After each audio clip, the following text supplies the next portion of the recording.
입니다. 지금 대한민국이 명태균 씨에 의해서 아주 사단이 나고 있습니다. 명태균 씨 발언 하나하나가 최순실 국정농단 사건에 버금가는 제2의 국정농단이 아닌가라는 의구심이 들 정도입니다. 내가 들어가면 한 달 만에 정권이 무너진다고 대통령 부부를 협박을 합니다. 검찰을 협박을 하고 대한민국을 협박을 하고 이거 국민들에 대한 협박이라고 생각합니다. 도대체 이 명 씨가 뭐길래 이런 식의 조롱을 당해야 하는가, 그런 생각이 좀 들고요. 어쨌든 명태균 씨를 철저하게 수사를 좀 해야 된다고 생각을 하는 입장에서 시작을 좀 하겠습니다. 사무총장님께 여쭙겠는데요. 일단 선관위에서 발표한 미래한국연구소 위반행위 조치 내역들입니다. 보면 2019년도 7월 17일 날 고발이 있었고 벌금 300만 원 등등등 쭉 보시면 있겠습니다. 많을 때는 1000만 원까지 했는데요. 나중에 특별하게 우리가 문제를 삼으려고 하는 2021년은 전부 경고밖에 안 받았습니다. 이게 이번 여론조사가 선거에 끼치는 영향을 고려할 때, 그리고 불법 여론조사로 얻을 이익에 비교해서 대단히 경미한 처벌이라고 생각을 하는데, 위원장님 어떻게 생각을 하셨습니까? 지금 이 자세한 내용은 사실은 보고받지 못했습니다. 지금 문제는 이 미래한국연구소가 자체 조사를 그렇게 많이 실시한 것 자체인데, 비등록 여론조사기관인데다가 저희한테 신고도 지금 이건 다 신고된 거. 네. 아니 선관위에서 그 이후의 말씀은 계속 드리겠습니다. 제가 생각하기에는 명 씨가 대국민 협박을 하고 대통령 부인에게 대통령 부부에게 협박을 하고 하는 이유가 여론조사 들고서 흔드는 것 같은 느낌이 들어서, 이런 가벼운 조치 때문에 명 씨가 용기를 내고 결국 국가를 비극에 빠뜨리는 결과가 되지 않았는가, 이렇게 좀 생각을 하고요. 앞에 또 보시면 그 전에 있었던 자료들을 세부 분석을 한 겁니다. 세부 분석을 해보니 1번부터 경남 창원 성산이라고 한 7가지 종류가 이전 자료에, 경남 자료에 고발된 300만 원 나온 자료입니다. 이런 식으로 보시면요, 문제가 있었던 건 자체 구축 표본을 그 안에 포함을 시켰다는 것 때문이에요. 그죠? 그런데 그런 식으로 문제를 일으켰습니다. 이거는 분명하게 선관위에서도 지적하고 있는 선거법 위반 사항인데요. 근데 문제는 20대 대통령 선거인 시기 13번에 2020년 3월 12일부터 2022년 4월 21일까지 제일 중요한 PNR에 20대 대선 여론조사가 빠져 있습니다. 여기에 대해서는 전혀 의심하지 않으셨나 봐요. 이미 불법 여론조사로 처벌받는 전례가 있는 기관이 의뢰자인 여론조사는 좀 주위에서 살펴봤어야 되는데, 이때 왜 빠졌을까요? 왜 이때 빠졌는지요? 혹시 이해가 가십니까? 거기에 대해서는 제가 다음 거 좀 넘겨주시고요. 2021년 2월 한 차례, 4월 한 차례, 그리고 5월 첫째 주부터 2022년 3월 2일까지 매주 여론조사가 진행이 됐는데요. 7월부터는 명태균이 설립한 시사 경남도 여론조사를 시작합니다. 좀 틀어주세요. 그리고 아까 내가 봤죠? 윤석열 48%, 네네네. 백분율 만들면, 네. 이재명 42%. 네. 아마 그래 나올 거거든. 네네.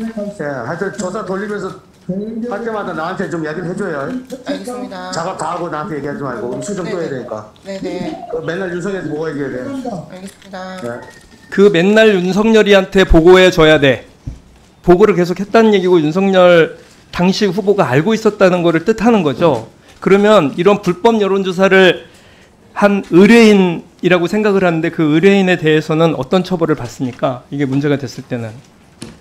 지금 불법적인 여론조사에 관여한 것이기 때문에 그 행위에 따라서 지금 여론조사, 불법 여론조사에 기초한 처벌을 받게 됩니다. 지금 지금 처벌 규정이 없는 거로 알고 있어요. 과태료도 있고. 근데 지금 표본 집단이라 왜 여기에 대해서 문제 제기를 하지 않았을까요? 불법 여론조사의 최종 수요자, 실질적 수익자가 이 통화에서 보면 윤석열입니다. 윤석열이한테 보고해야 돼. 자, 다음을 좀 볼까요? 그래서 스픽스 방송, 유튜브 방송에 나왔었던 내용을 제가 직접 전달을 받은 내용입니다. 문제가 됐었던 강아무개 씨가 들고 갔다고 명태균 씨가 47건의 여론조사 비용 중 3억 6천만 원을 받기 위해서 정산 내역서를 챙겨서 김건희 윤석열 부부를 만나러 갔다고 한 그 내용입니다. 그런데 요거는 강혜경 씨가 작성하고 명태균 씨가 들고 간 것으로 파악이 되는데요. 정확하게 3억 7,520만 원인데요. 이게 공교롭게도 앞서 이상식 의원이 처음에 말씀했었던 명태균 씨의 차납 액수 3억 8,500만 원과 비슷합니다. 액수 자체가. 이거를 비슷하다는 것만으로도 의심을 살 수 있을 만하죠. 이게 그 언론 보도에 따르면 국민의힘 대선 회계 보고서에는 심지어는 이렇게 여론조사를 한 내용이 빠져 있습니다. 여기에 대해서 어떻게 누락할 경우 어떻게 돼야 되나요? 정치자금법 위반 아닌가요? 다시 하나만 더 보여주세요. 자, 영상 좀 같이 보시죠. 돈을 3억 6천만 원의 여론조사 비용을 주세요라고 갔는데 네. 실제 돈은 오지 않았지만 결과물이 온 거예요. 결과물은 의창군 보궐선거 공천 네. 이 사람으로 하면 내가 당선되게 해줄게 이랬다는 거예요? 제가 결론적으로 봤을 때는 일단은 그 여론조사 비용 대가가 김영선의 공천인 거예요. 어머. 보셨죠? 이 3억 7천만 원의 비용 대신에 창원 의창의 공천을 받아왔다는 그런 그 얘기입니다. 방송에서. 그러면 저는 안타까운 게 이거예요. 여심이가 대략 1년 동안 47차례나 계속되는 여론조사를 제대로만 살펴봤더라도 이런 일이 생길 수 있을까? 이런 식의 여론 왜곡이 김건희 윤석열 공동정부라는 국가적 기록이 일어난 단초라고 생각을 합니다. 김건희가 제대로 못했기 때문에 이런 일이 생겼다고 생각을 해요. 국가가 조롱받고 대통령 부부가 조롱이 받는 이런 상황에 대해서 그분이 무슨 여론조사 사업자인지 뭔지 모르지만 이런 일에 대해서 저는 선관위에서도 책임이 있다고 저는 생각을 합니다. 이에 대해서 도덕적이든 정치적이든 책임을 지셔야 된다고 생각하는 않습니다. 네, 의원님 말씀이 공감하는 부분이 많습니다. 다만 자체 조사라든지 하면 미신고를 하기 때문에 그와 같은 불법적인 여론조사가 이제 이루어진다 이런 부분을 저희들이 확인하기가 어렵습니다.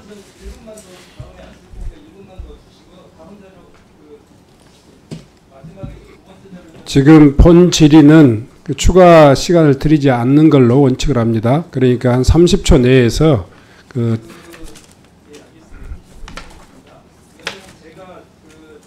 텍스트의 자료라고 하면서 명태균 씨가 들고 갔었다는 그 자료에 보면 제가 시간이 없어서 자세히 안 따졌는데 머니투데이에서 1번부터 10일까지 뉴데일리와 세계일보 그리고 명남일보 등등의 440만 원씩 해가지고 수원에서 나온 금액들이에요. 언론사에 이걸 보내고 언론사에서 다 난 거예요. 이게 걸러지지 않은 거예요. 성관위에서 이게 전혀 걸러지지 않았다는 게 이게 문제가 된 거예요. 아까 제가 처음에 말씀드렸죠. 어느 특정 시기가 확 빠져 있어요. 그때 이 여론조사들이 언론에 나지 않았느냐. 언론 다 난 거예요. 그거를 제가 보여드렸습니다. 네. 그러면 성관위에서 이런 것에 대해서 눈 감고 있었다는 것밖에 안 되는 거 아니겠어요? 네. 그래서 정치적인 책임이든 뭐든 지셔야 되는 거예요. 예, 앞으로 조금 더 신경 쓰도록 하겠습니다. 자, 총장님. 네. 이광희 의원님 그리고 오전에 질문 과정에서 선관위로부터 경고 내지는 벌금 조치를 받은 그 내역들에 대한 답변을 하시면서 총장님께서 여러 차례 미신고된 여론조사이기 때문에 우리가 알 수 없었다라는 말이 계속 포함돼서 나온단 말이에요. 사실상 그렇다는 사실상 그렇다는 것하고 실제 그렇다는 것하고 지금 그래 애매히 섞지 마시고요. 지금 이광희 의원님이 지적하고 있는 그 여론조사 사례 그 건과 오전에 선관위가 불법 내지는 적발 단속에서 조치한 그 여론조사 사례 이것이 미신고 여부를 확인해 주십시오. 선관위에서 확인할 수 있겠죠. 지금 그 뭐 저 날짜만 보면 충분히 나와 있으니까. 네. 네. 지금 선관위 뒤에 계시는 그 이 사무처 선관위에 계시는 분들이 확인해서 가장 빠른 시일 내에 이 위원회에 제출해 주시기 바랍니다. 예. 네. 네. 정동만 의원님 한 1분 내에서 의사진행 한 3분 주십시오. 저는 이제 오늘 처음 합니다. 의사진행 발언은 그렇게 하기로 했습니다. 예. 2분으로 제안했습니다. 끝날 수도 있습니다. 위원장님. 예.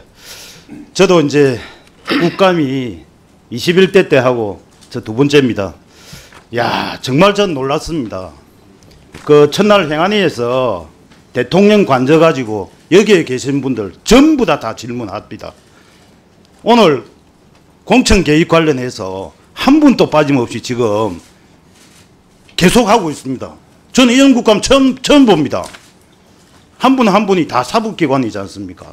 그래도 개인적인 어떤 정책이나 이런 게 있을 건데 입법기관인데 예, 한 분 한 분이 입법기관인데 다 개인 정책이라든지 이런 게 있을 건데 어떻게 해서 다 그렇게 하는지 저는 깜짝 놀랐습니다. 아니 그동안 민주당 또 수없이 많은 또 진행 발언을 잘 향해서 해주시죠. 예, 이야기들 하고 국민들도 한테 많은 이야기를 해서 했지 않습니까? 해녹시키고 또 저희들 8월 20일 마약 수사 의혹 청문회도 그렇고 행안위 국감 첫날 새벽 2시까지 대통령 관저 가지고 계속 이야기했지만 새롭게 밝혀진 게 하나도 없지 않습니까? 아니 그 의사진행 발언하고 있지 않습니까? 아니 발언을 의사 지금 위원장님한테 이야기하지 않습니까? 이 시간 좀 빼주십시오. 예? 아니 그 이야기하자. 아니 이광희 의원님 뭐 없어갖고 이야기하는 거 아닙니다 지금. 제가 좀 정리할 수 있도록 위원님들 제가 정리할 수 있도록 저한테 좀 시간을 주시기 바랍니다. 아니 그래서 국회가 이 맹씨 같은 분한테 휘둘리는 게 저 안타까워서 하는 이야기입니다. 지금 맹태균 씨 보면 공직선거법 위반해서 2018년도에 600만 원 벌금 받았습니다. 2020년도 100만 원 벌금 받았고 2016년도에 공무원 승진 청탁 네. 총 3,225만 원 받았습니다. 대공 받았다가 사기 및 변호사법 위반해서 징역 10월 집행유예 2년 받은 인물. 자, 예. 정리해 주시기 바랍니다. 예.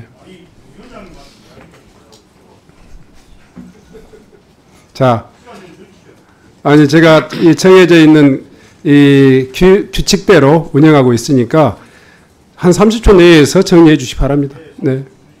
아니 그냥 말씀하시라고.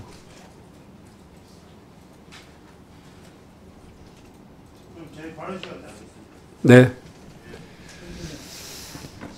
예, 한병도 의원님.